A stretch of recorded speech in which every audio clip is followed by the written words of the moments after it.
सामने मुगल सैनिकों का पहरा था और बीचों बीच चांदनी चौक में आने वाले थे धर्म के प्रहरी, सत्य के सेनानी श्री गुरु तेग बहादुर जी, और उनके साथ थे उनके 3 सेवक, भाई मतीदास, भाई सतीदास और भाई दयाला जी।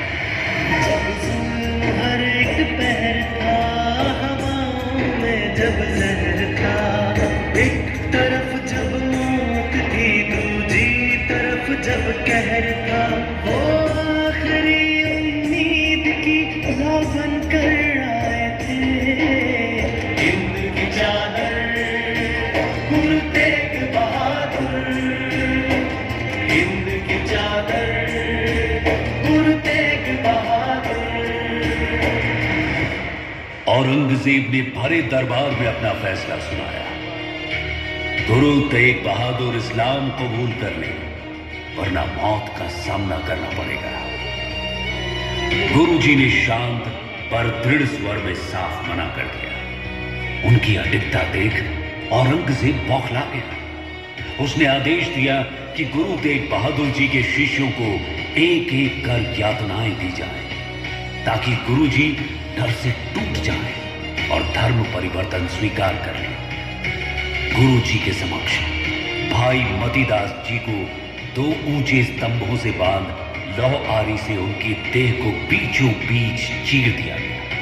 धरती कांप उठी, पर भाई मतीदास का चेहरा नहीं। शरीर 2 टुकड़ों में बट गया, पर उनकी आत्मा अडोल रही। इसके बाद एक बड़ी देग के खौलते पानी में डालकर भाई दयाला जी को भी क्रूरतापूर्ण तरीके से शहीद कर दिया गया।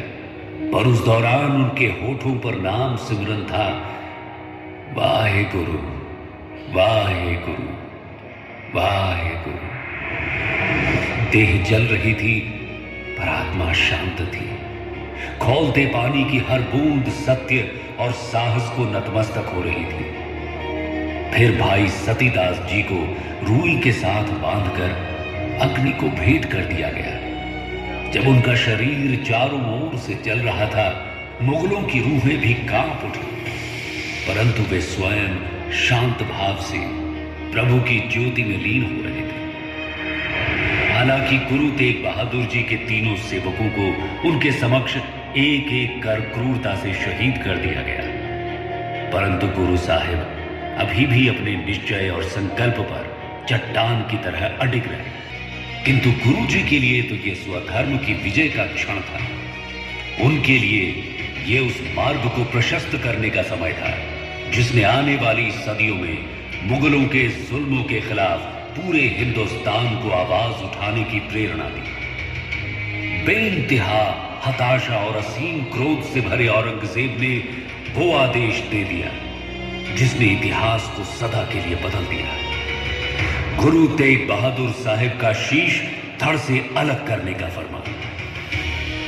24 नवंबर 1675 ईस्वी काजी ने फतवा पढ़ा। दिल्ली के चांदनी चौक के बीच जल्लाद जलालुद्दीन ने तलवार उठाई और गुरु जी का शीश धड़ से अलग कर दिया। उस क्षण वक्त ठहर गया, आसमान स्याह हो गया और धरती सुन्न हो गई।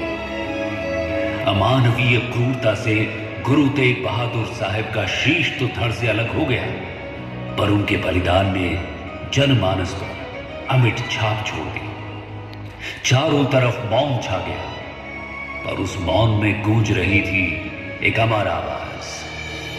शीश कटा जब गुरु का, तो धरती ने थाम लिया। कण कण ने उस क्षण में तब नवे गुरु का नाम लिया। हिंद की चादर गुरु तेग बहादुर, हिंद की चादर गुरु तेग बहादुर।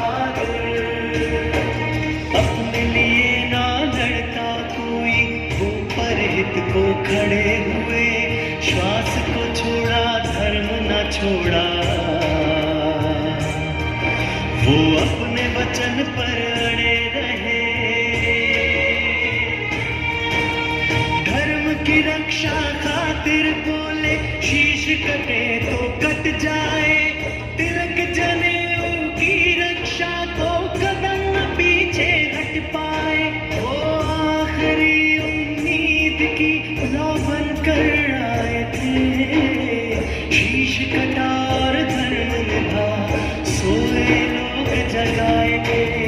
हिंद की चादर गुरु तेग बहादुर, हिंद की चादर गुरु तेग बहादुर। से मौत दी जाएगी, परंतु महान गुरु तेग बहादुर जी की शहादत ने लोगों में सत्य और धर्म की राह पर अडिग रहने का जज्बा फूंक दिया था। उसी रात लखी शाह बंजारा ने अंधेरे में अपनी बैलगाड़ियों की आड़ में गुरु जी का धड़ पूरी श्रद्धा और मर्यादा के साथ अपने घर रायसीना पहाड़ी ले जाकर अपने घर को ही जलाकर मर्यादा अनुसार उनका संस्कार किया। दूसरी ओर चांदनी चौक से भाई जैता जी गुरु जी के पवित्र सीस को मर्यादा पूर्वक हिफाजत में लेकर श्री आनंदपुर साहब ले जाने के लिए रवाना हुए। मुगल सैनिक भाई जैता जी का पीछा कर रहे थे।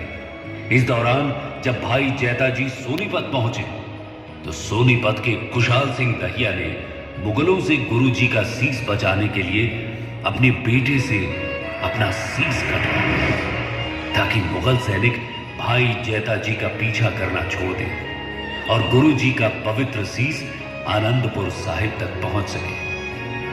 उस दिन भाई मतीदास, सतीदास और भाई दयाला जी के साथ कुशाल सिंह दहिया भी अमर हो गए।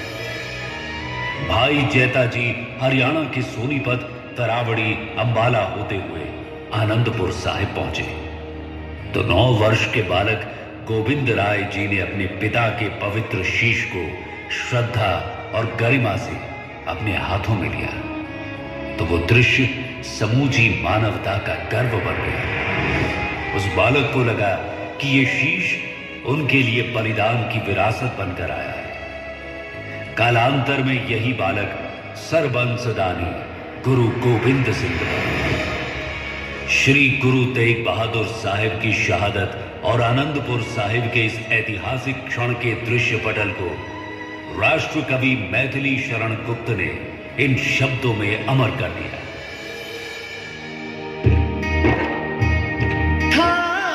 आनंदपुर बांगड़ में हाहाकार की जय जयकार, रोते रोते गाते थे सब, सिर